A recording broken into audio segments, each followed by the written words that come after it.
I hope you're all having a great day. We're going to get started now, so please take a second to find a seat. All right. Hello, everyone. Welcome, graduates, family, friends, alumni, faculty, and staff, to the Harvard College Midyear Graduate Celebration.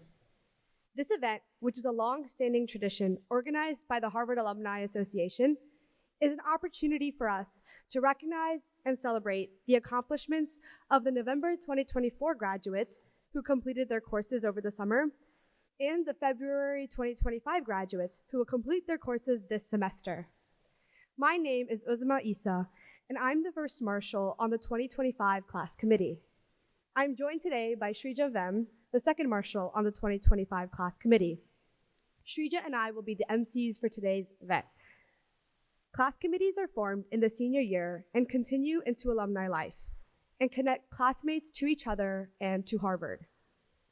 Whether you affiliate with the class of 2025, the class of 2024, or another year, your class committee, as well as the rest of the alumni community, is here for you to support you in alumni life.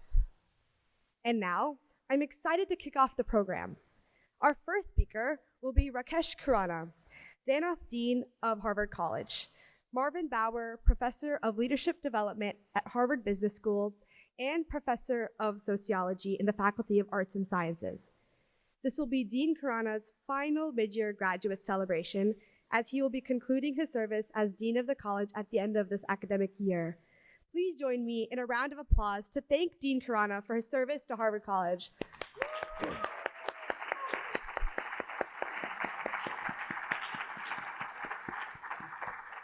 Now, please join me in welcoming Dean Khurana.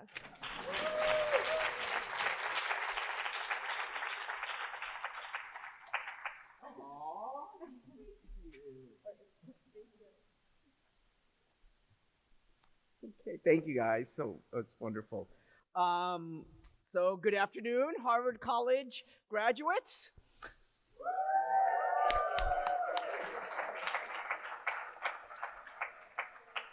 I am delighted to congratulate you, our newest cohort of Harvard College graduates, on the successful completion of your undergraduate degree.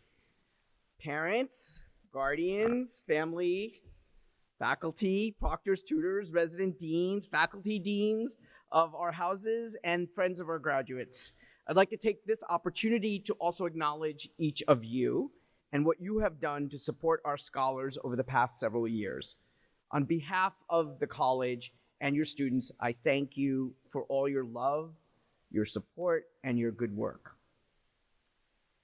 It is by now a cliche to say that these last few years have been like no other in recent memory, a claim that resonates with the unmistakable cadence of crisis.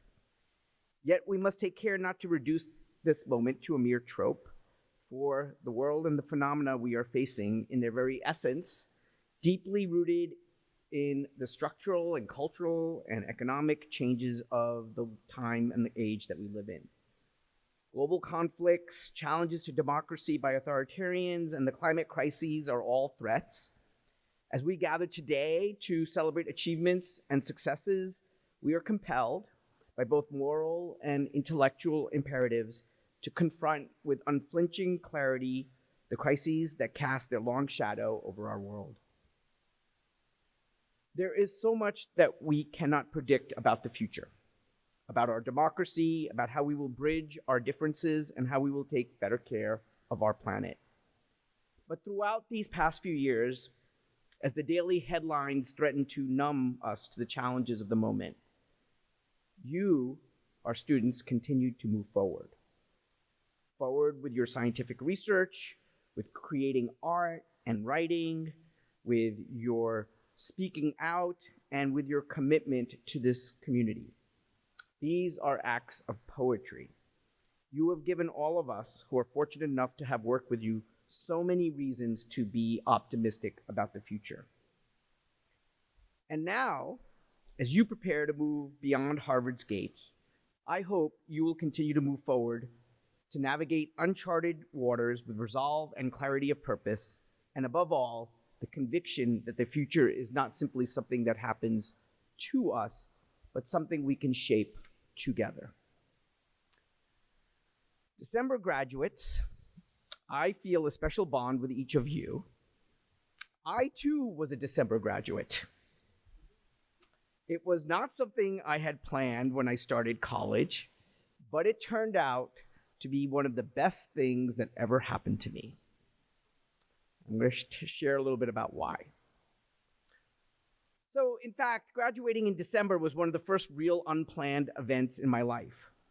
However, as it turned out for me and will for you, our unplanned detours can lead to some of the most magical and exhilarating experiences of our lives, despite the momentary shock and reconsideration they can cause. One of the challenges for me when I was a student was getting used to the fact that my life could not always be planned. This can be particularly hard to accept here at Harvard, a place where students often come in knowing at 18 years old what they want to do for the rest of their lives and developing a checklist of classes, concentrations, and extracurricular activities to get through.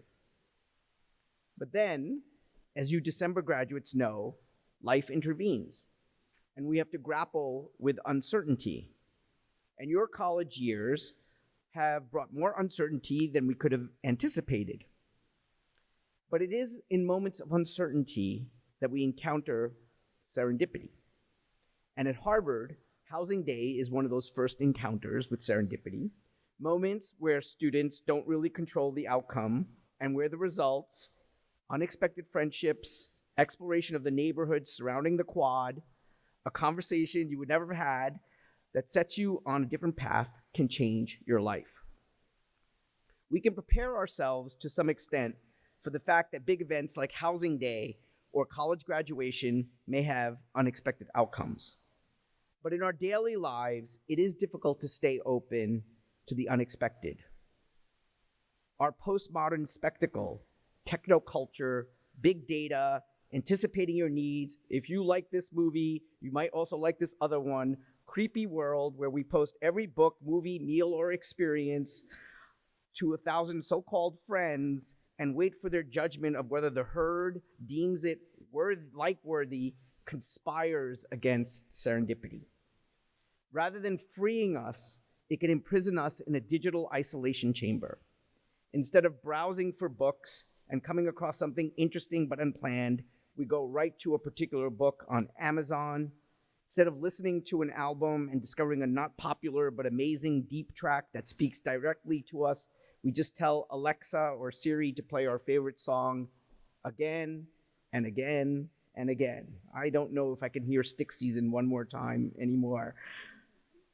Instead of engaging in a participatory network of democracy and equity, we have seen algorithms disintegrating the public into niche audiences and atomization of society into a seemingly limitless series of echo chambers. Our approach to life then becomes increasingly mechanical and self-referential. What does it mean to want something when our desires are always simulated? A means to an end and not a source of pleasure or joy, but motivated to get us to buy something.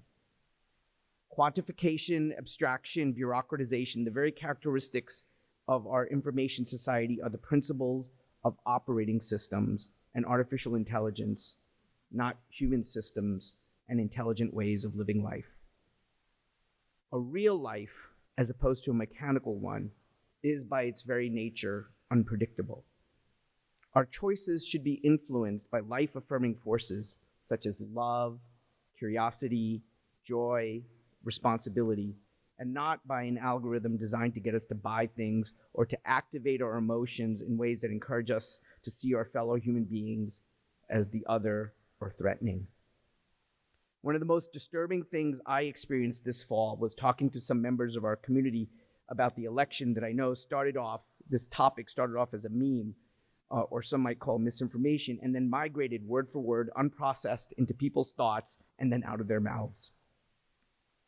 I think our liberal education reminds us that in order to be free and independent thinkers, we have to be conscious of the forces, whether they're algorithms, social media, or echo chambers of our own making that constrain us. And at the same time, we must not be fearful of the unexpected and the unpredictable and the challenging. We have a choice between being alive or giving our interior life over to ChatGPT. Without moments of serendipity, we risk leading lives that are extremely efficient but monstrously dull. It is those unexpected moments that make life both messy and majestic. And you, December graduates, are lucky to have gone off the path in ways that I hope will lead you to some of those unexpected moments. For me, being a super senior at Cornell, serendipity happened 34 years ago, almost to the day. I had just accepted a job to become a bond trader at one of the most prestigious firms in the industry. However, I had one more interview to do for a different position, and I thought it would be rude to cancel the interview. So I went to the interview, and it changed my life. The interview was for a job that seemed risky compared to the one I had in hand. It was a small technology startup with just a few people, lots of uncertainty, no cachet, but I was really taken by the passion and the intelligence of the person interviewing me. And so after some internal debate, I ended up listening to my heart and not the noise. And because I went to that interview that day, I can trace the entire thread of my life and everything good that happened to me since to that serendipity. I left that job a really long time ago, but the person who interviewed me is now my wife, my partner, my Beyonce, my one true love, Stephanie. Now,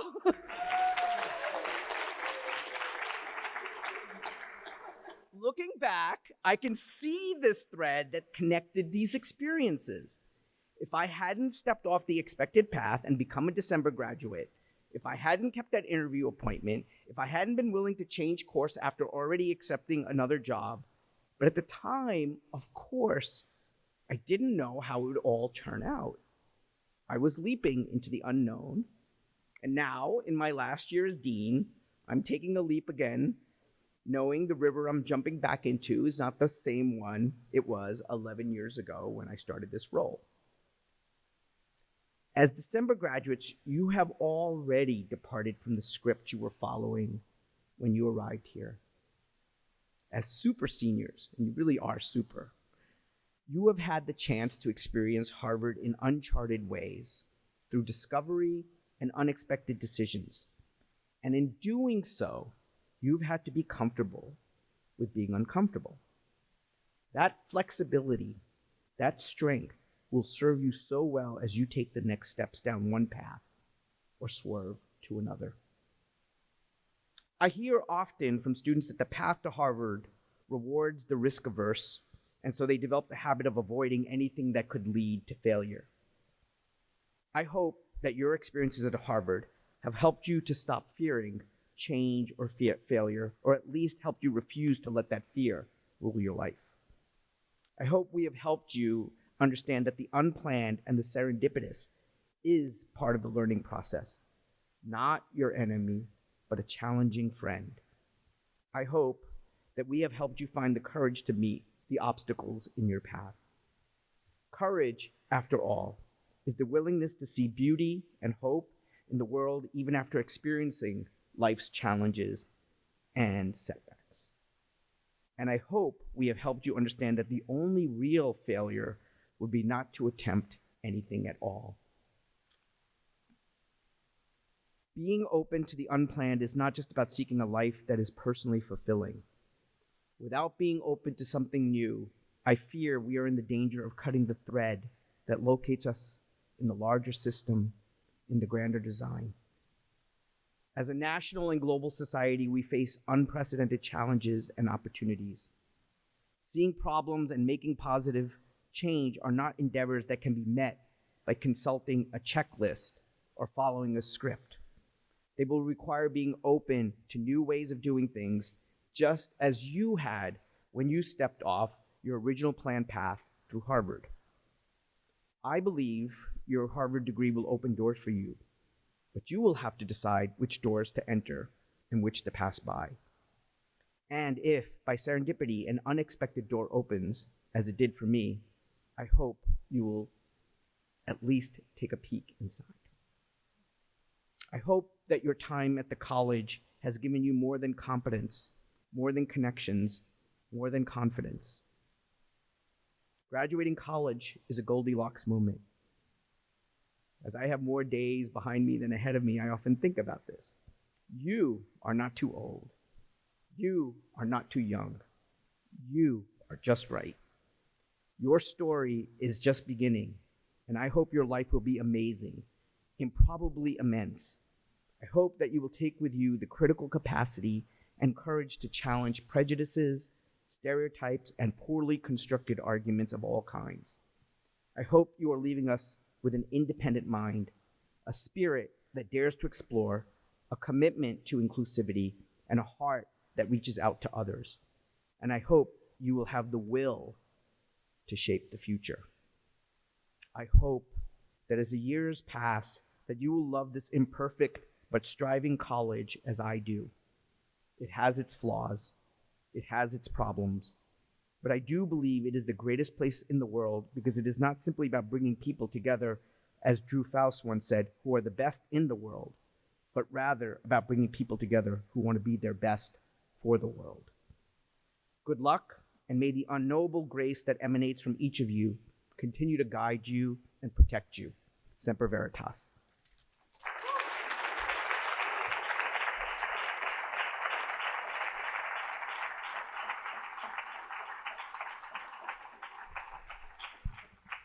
Thank you so much, Dean Krana. Next, we'll hear our student reflection from Elizabeth Lee, class of 2024. Please join me in welcoming Liz.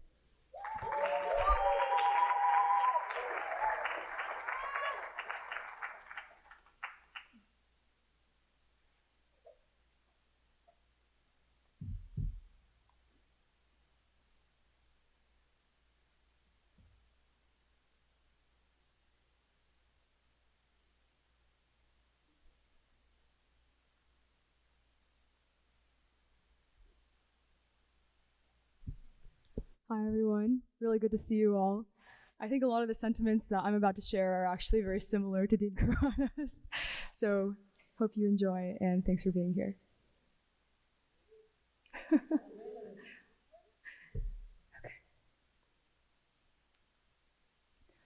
Being a mid-year graduate is a curious thing. There are the everyday quirks we must get accustomed to.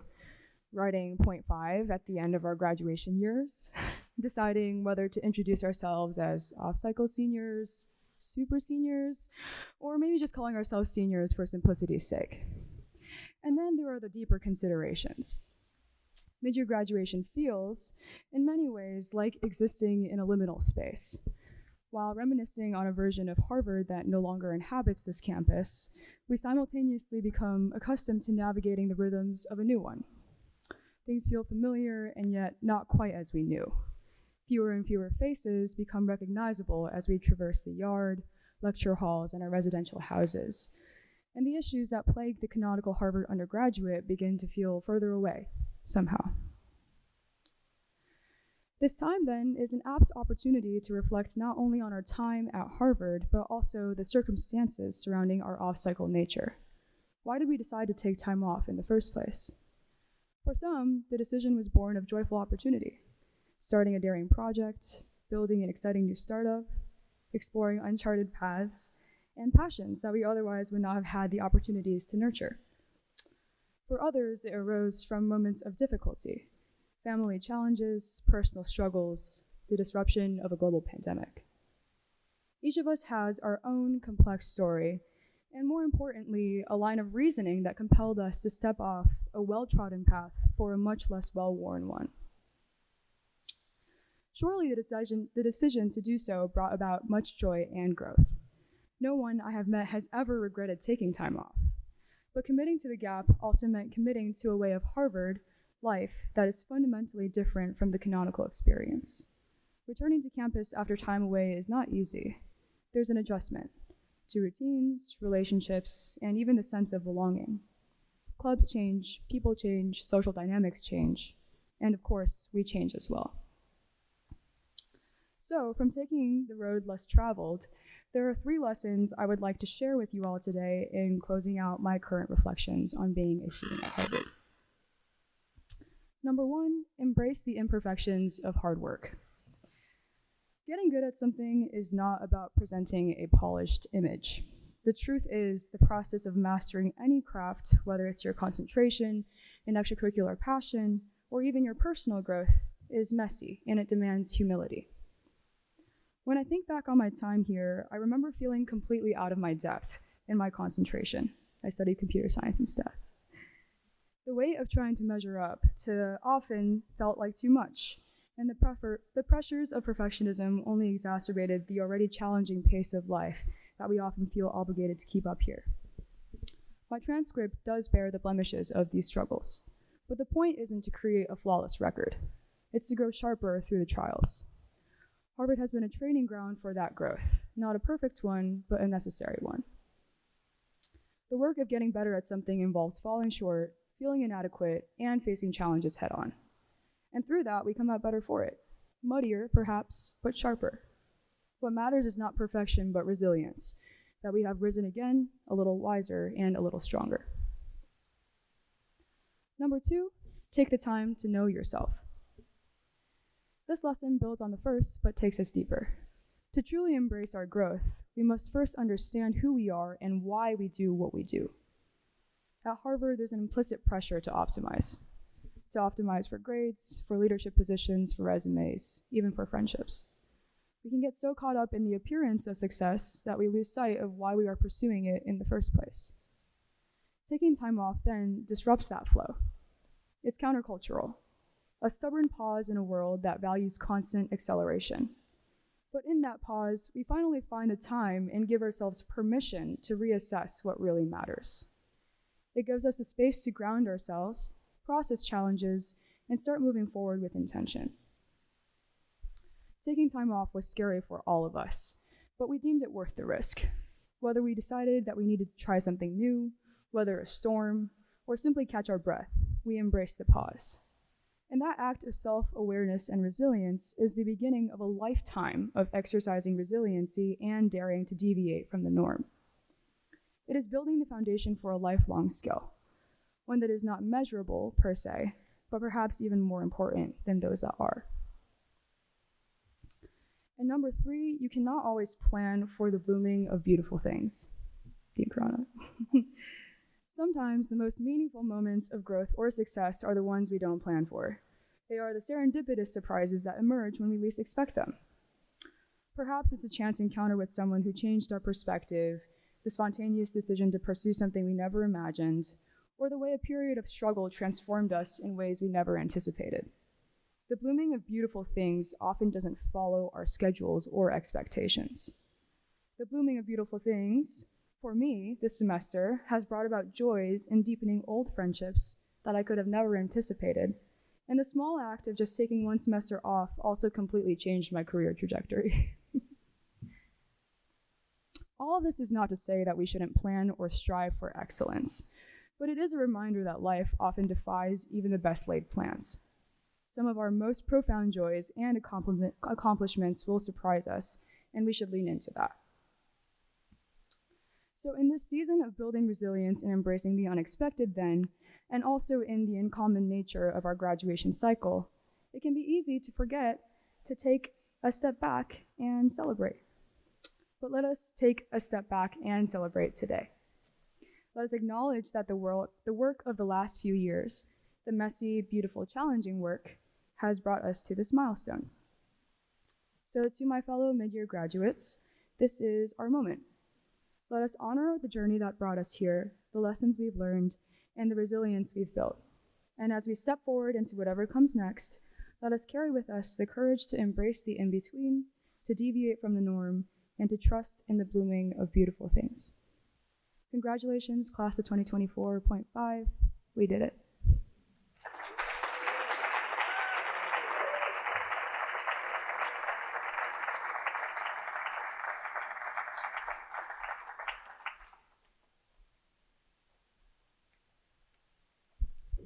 Next, we will hear from John Prince, Associate Director on the Reunions and Classes team in the Harvard Alumni Association, who will welcome you into the alumni community.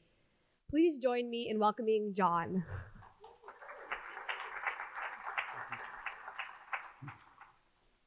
Hello, everybody. Thank you, Uzma and Liz, and again to Dean Karana. Congratulations again to all of the graduates and families, and it's wonderful to have you all here to celebrate today in our no longer green and purple Science Center Hall B. I'm a staff member in the College Alumni Programs Office of the Harvard Alumni Association. In my role, I work to support the youngest cohort of the college alumni community, which includes current undergraduates through those up to 11 years out from graduation. I especially appreciate the opportunity to work very closely with our seniors and graduating students as they transition from their student life into their alumni life. I'm also a proud alum of the college myself. I graduated in the class of 2013. I was a neurobio concentrator back when it was still called neurobiology, and I lived in Elliott House. Hold for applause / boos. Yeah, okay. I remember finishing my final semester of classes my senior year feeling a little sad, a little nervous, a little excited. I'm sure you're feeling a lot of those mixed emotions right now as well. The next few years will likely be some of the most fun and impactful years of your life, and I hope you take the time to enjoy them. They go by very quickly, and suddenly you find yourself already at your 10th reunion, wondering where the time has gone. I'm here today to welcome you all officially into the Harvard alum community as graduates yourselves. The Harvard Alumni Association, or HAA, is a diverse and vibrant community of now more than 420,000 living alums around the world, not just from Harvard College, but also all of Harvard's graduate and professional schools. The HAA is Harvard's official university-wide alumni association, and the College Alumni Programs Office that I'm a part of serves more than 100,000 living Harvard College alums, and we oversee and develop programming to preserve and maintain traditions and create new opportunities to connect members of the Harvard community to each other. The personal, professional, and intellectual bonds of Harvard's alumni underlie the participation, volunteerism, and philanthropy that shape and sustain the university, and alumni volunteers play a critical role in forging the Harvard of the future. Our mission and work are strengthened by our partnership with dedicated student and alum volunteers like Uzma, Shrija, and Liz. They're all on their class committee, and others in the room today. And I invite you all to consider engaging with Harvard as a volunteer at some point. We look forward to supporting and enhancing your connection to Harvard and to your fellow alums. So while your time as a student may be coming to an end, this is hopefully just the beginning of your lifelong connection with Harvard. There are so many opportunities for you as soon-to-be recent graduates to continue to be engaged with and connect with this community, your community, and I hope you take advantage of everything it has to offer. I'll share a little bit of what you can expect in the years to come and how you can get involved.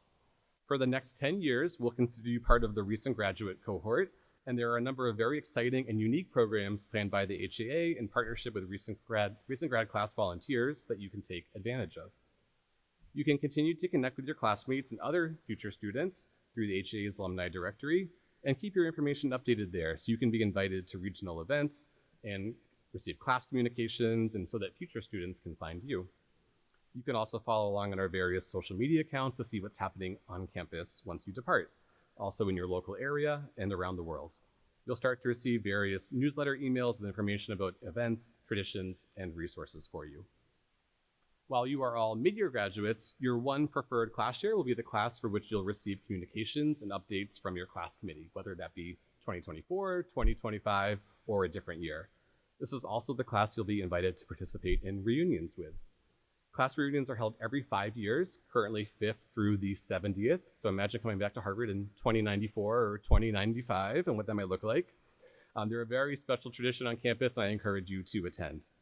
We plan reunions in partnership with class volunteers, and I hope you'll consider volunteering.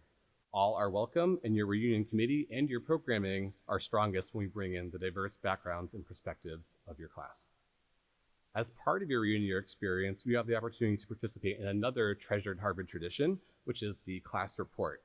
This is a free physical book that all members of the class will receive, containing entries from your classmates on what you've been up to over the last 5 years. This is a wonderful way to learn what your classmates have been up to since graduating. In between your reunions every 5 years, I hope you'll consider supporting the work of your class committee and your class engagement efforts as a volunteer activities chair, helping to keep your class engaged through communications and events. There are also opportunities to engage the alumni community beyond just your class. There are nearly 250 Harvard clubs around the world, which are geographically based communities, and there are also nearly 60 shared interest groups, or SIGs, And these are sort of like the alumni life version of your student organization. And so you're bound to find at least one that you'd like to join. And I also hope you'll participate in some of our events.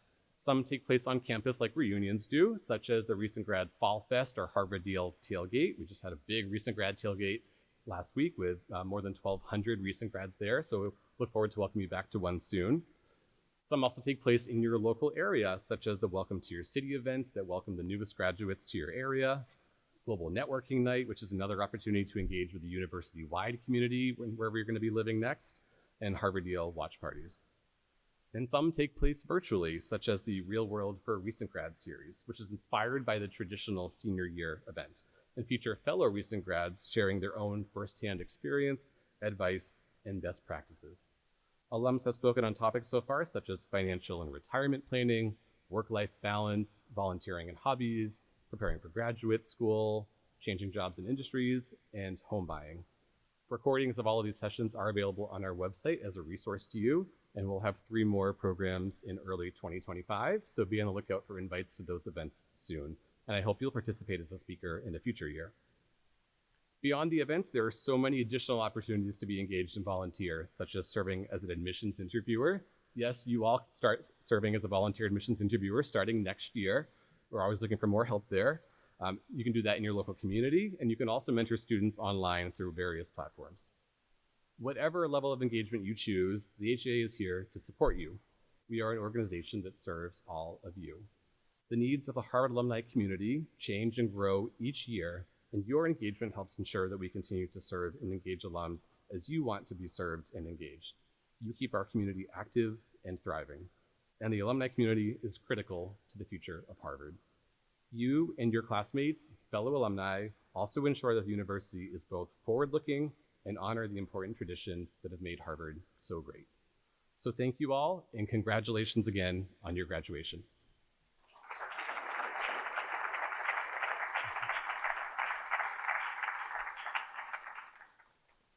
Thank you so much, John. Next, we will hear from Gabriela Soto-Laviega, Professor for the History of Science and Antonio Madero Professor for the Study of Mexico.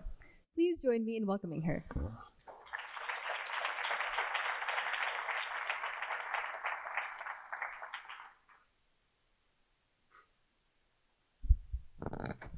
So thank you, Uzman, Srija, Dean Kurana, and John, and Liz. It's an incredible honor to be here with you today. I wish to congratulate each one of you and the loved ones who are here with you today, for I cannot overstate the importance of what you have done to get here. Graduating from college is such an achievement that less than 10% of the world's population, it hovers around 7%, can claim a college degree. And of that number, the tiniest of slivers are Harvard graduates. But numbers can be deceiving. Numbers reveal only part of the story. All of you here will forever have the distinction of having started your college experience online or masked. In uncertain times when we were all experimenting with how to normalize a pandemic, you were embarking on one of the most remarkable chapters of your life. I am humbled by you, by this graduating class, but I am also hopeful because you have already proven to yourselves, to your loved ones, to your peers, to your professors, that nothing is going to stop you. Nothing's going to stop you in achieving your goals, not even a global pandemic. So what advice can I give you who have already had so many firsts and defied so many obstacles and expectations? Well, I have a couple of thoughts. I'm a historian, and as such, I often explain our world, my research, our present, and our potential futures through stories. I craft narratives, and I learn from and teach from tales, because stories are easy to grasp, and though they often appear simple, they have hopefully much deeper and complex meaning. Stories also have staying power. As humans, we learn through stories. This is why so many cultural artifacts from our past have memorialized the storyteller in ceramics, in art, and in literature. Think back to some of your earliest lessons, and it's very likely that you learned it through the medium of a story. Here is the thing. Each one of us is a storyteller. and we are both narrators and actors of countless stories. So you shouldn't be surprised that I'm going to start off today with a story from one of my favorite historians and a few lessons or takeaways from that. Michel Rolfe-Trouillot was one of our nation's most prominent Haitian anthropologists and historians. An academic at Johns Hopkins, he was not interested in simply writing history, but he was interested in writing about the silences in history.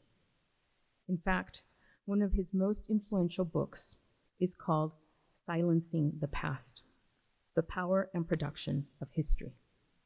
In it, he ponders not just the craft of writing history, but why certain narratives, certain perspectives, certain people are forgotten. Not erased, but actively silenced. He also made us think about the power of history, or of stories, and how they shape how we think about others and about ourselves. And he asked, for example, the following question, which seems very simple until you think a little deeper. What if instead of beginning the history of the United States with the image of the Mayflower arriving to the eastern shores, what if we instead began the history of the United States with an arrowhead? Think about that. Picture that arrowhead. What does it represent? Who does it represent? Simply by shifting the perspective of when we begin a story, we shift our entire understanding of who the story should be about. If we were to begin with an arrowhead, our story, how different would the understanding of who we are, who we include, what beliefs we hold, and how we think about our relationships to each other, to nature, how would that change our understanding of the nation, of our nation, simply by changing how we begin a story? On a daily basis, we are flooded with stories, and increasingly it's becoming more difficult to determine which stories are fabrications and falsehoods. As a historian, I'm always searching for how a story will begin, but also I ask, what is the intended meaning of a particular story? So based on what I have just told you, I have the following takeaways for you, the extraordinary class graduating in December 2024. Point 5. Number 1, you control your own narrative. Do not let anyone define you. We are judged every day, all the time. Those who behold us will make immediate assumptions based on an accent, where you were born, how you look, how you dress, the color of your skin, the concentration that you chose at Harvard. Others will be quick to label you. You control your narrative. You determine who you are. Do not give the power of telling your own story to someone else. Number 2, look for those who are being left out of the conversation. You will all be at the decision-making table because you are Harvard graduates and may be faced with making decisions that will impact the lives of others. At that moment, ask yourself, who is being left out of this conversation? Who is not sitting at this table? By changing the actors in that story, you may not be able to change the outcome, but you can change the perspective of those who are sitting with you at that table. Number 3, failure can be good. Failure of any kind, in a career, in a relationship, in any situation, is tough. Failing never gets easy, especially for overachievers, but you will fail. And I'm telling you now, you will fail a lot. It is not a commentary on you, but rather we need to fail in order to keep going. I have been rejected from countless grant applications, jobs, and opportunities. And even now, as a full professor at Harvard, it still stings. But I learned from it. So should you. Failure is good. It doesn't feel right at the moment, but give yourself a moment to grieve for the lost opportunity, for the could have beens, dust yourself off, and move on. Don't let a failure or a rejection stop you. Keep moving. Don't stop. Number 4, be kind to yourself. You are an actor and a narrator of a very long story. Be kind to yourself. Be kind to others. In order to be kind to others, you need to begin by being kind to yourself. Give yourself space and time to take breaks, walk in nature, exercise, be with people who make you feel good about yourself. Living takes energy, so be kind to yourself. Harvard is intense. Life will be a different type of intensity. So be kind to yourself. Number 5, question where a story begins. We are living in times that future historians will study closely. Future historians will scrutinize headlines, they will analyze our decisions, and they will certainly puzzle over and criticize many of our current global actions. Much of what we are living through right now will definitely be part of a future midterm exam, but this is what we get when we live in interesting times. So be critical of the news that you are consuming. Question why a story's beginning was crafted the way that it was. We are at a pivotal moment in global relations. The rise of ethno-nationalisms across the world may lead many to be tempted to look inward, to isolate, to build walls.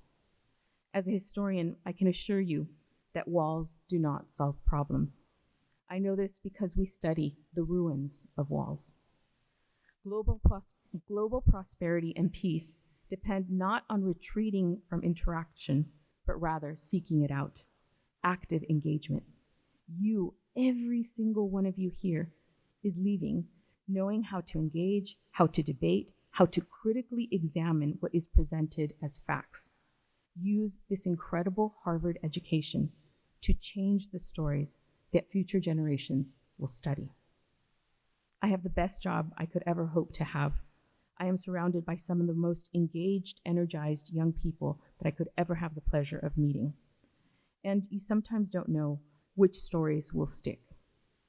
In 2018, a year after a student took my class, he came back in the summer and he made an appointment to have a coffee with me. And Trey said, "Professor, I have something for you." And I said, Trey had been a difficult student in my class. I was like, "Trey, what do you have?" And Trey showed up and he gave me this, an arrowhead. And he said, "Professor, I had many firsts to get this arrowhead. It's the first time I went to a Michael's craft store. It's the first time I bought a glue gun. It's the first time I thought what color would match an arrowhead, and I picked that frame." And the reason he said he gave me the arrowhead, he had grown up miles from the US-Mexico border. And I teach a class called The Border, about the US-Mexico border. He said I had never thought analytically about the histories and where they begin, about how we tell stories about the border. Thank you. And every time I see an arrowhead, I think critically about the stories that we consume and that we tell. Now, after seeing this arrowhead, you may not remember what I'll say, what I've said today, but hopefully you will remember that I held it up. And now it's your turn to go off and create the best story you can think of for yourself. Congratulations.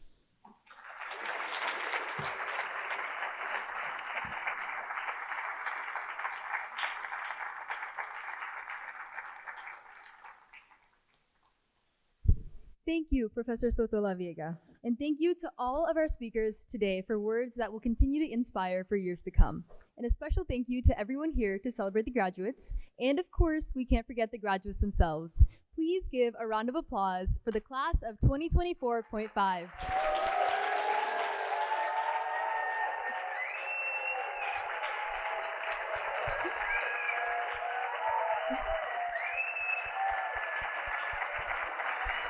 Graduates, please stand if you're able. Graduates, please stand if you're able.